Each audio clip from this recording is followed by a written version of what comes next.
Mes chers compatriotes, c'est toujours une joie de vous retrouver dans notre grand forum du centre, La Voix du Centre, et dans ma rubrique « Dis-moi docteur, comment va le Congo ?»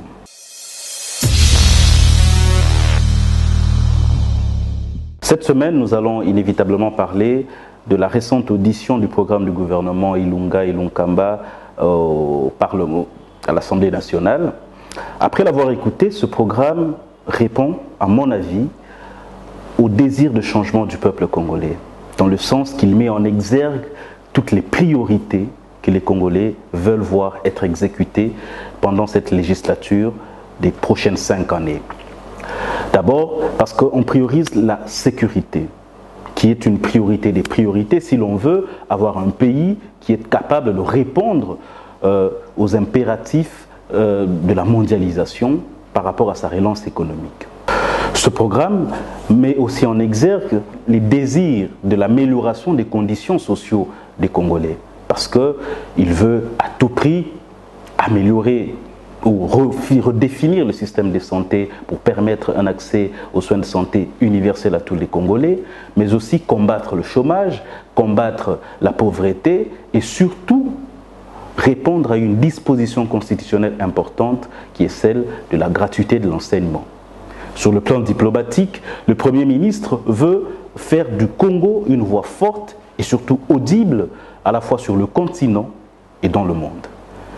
Certes, toute œuvre humaine est toujours perfectible, mais ce programme, il est à la hauteur des attentes et des ambitions des Congolais. C'est pourquoi j'en appelle au peuple congolais de l'accepter et de soutenir ce programme, de soutenir le gouvernement de la République et d'accompagner son Premier ministre dans la réalisation de ces 10 programmes. Et j'en appelle aux députés nationaux de voter pour l'investiture de ce gouvernement pour que finalement nous nous mettions au travail parce que les défis qui nous attendent sont énormes.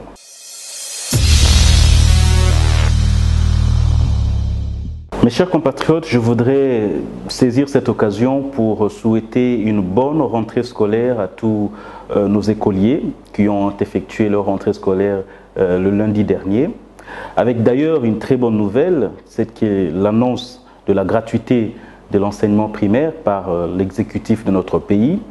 Et je voudrais saisir cette occasion pour demander au gouvernement congolais, le gouvernement Ilunga Ilunkamba, d'aborder cette question avec beaucoup d'objectivité.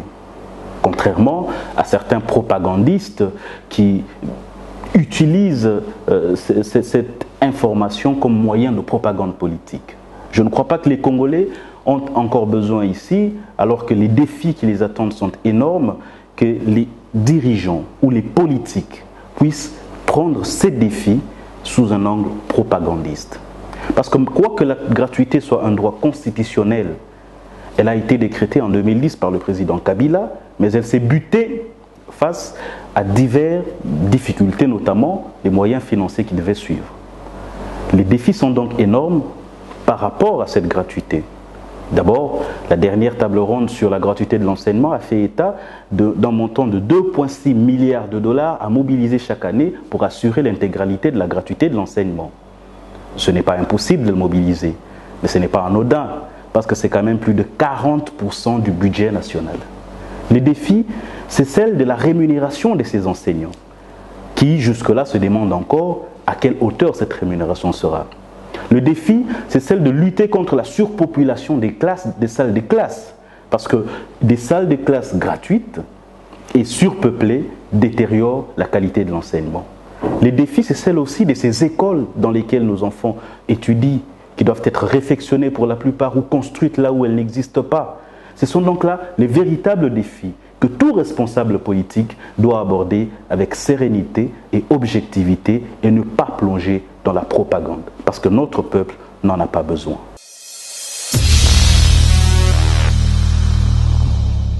Mes chers compatriotes, c'est avec beaucoup de consternation que nous apprenons ce qui se passe actuellement depuis dimanche dernier en Afrique du Sud. Des violences à caractère xénophobe contre les étrangers, dont les Congolais, nos compatriotes, qui sont à peu près 1 million à avoir émigré en Afrique du Sud. Ils sont donc sujets à des violences physiques, au pire pillage de leur commerce et de leurs investissements, et cela au vu et au su des autorités sud-africaines. Même si certaines autorités condamnent assez mollement ces violences, rien n'est fait pratiquement pour pouvoir stopper cela. C'est pourquoi nous en appelons au gouvernement congolais. Certes, nous saluons la décision du président de la République de ne pas participer au Forum économique mondial qui sera organisé en Afrique du Sud, mais nous pensons que l'activation des canaux diplomatiques via la SADC et d'autres organisations internationales est importante pour stopper ces violences, mais aussi et surtout réclamer réparation pour nos compatriotes qui sont lésés. Les Congolais, nous ne verserons jamais ou nous ne répondrons jamais la barbarie par la barbarie. Mais nous sommes tout à fait attentifs parce que ceux qui sont en Afrique du Sud, ce sont nos frères, ce sont nos parents, ce sont nos amis, ce sont des compatriotes. Et donc la situation qui s'y déroule actuellement ne peut pas nous laisser indifférents. C'est pourquoi, encore une fois, nous exhortons le peuple sud-africain, ce peuple ami, qui lorsqu'il était sous l'écrou de l'apartheid, a reçu la solidarité du peuple congolais et de tous les autres peuples d'Afrique. Qu'ils n'oublient pas cette branche de leur histoire. Nous allons continuer à rester non violents, mais nous exigeons l'arrêt de ces violences, nous exigeons la réparation de tous les dommages qui ont été causés. Sinon, le peuple congolais se prendra en charge. Nous ferons des actions sur terrain à l'ambassade de l'Afrique du Sud. Nous sommes aussi capables de boycotter les produits sud-africains et les investissements sud-africains parce qu'ils existent aussi dans notre pays. Nous ne souhaitons pas en arriver là. Nous demandons donc à la fois au gouvernement congolais de prendre les mesures qui s'imposent pour stopper ces violences et réclamer la réparation des dommages qui ont été causés.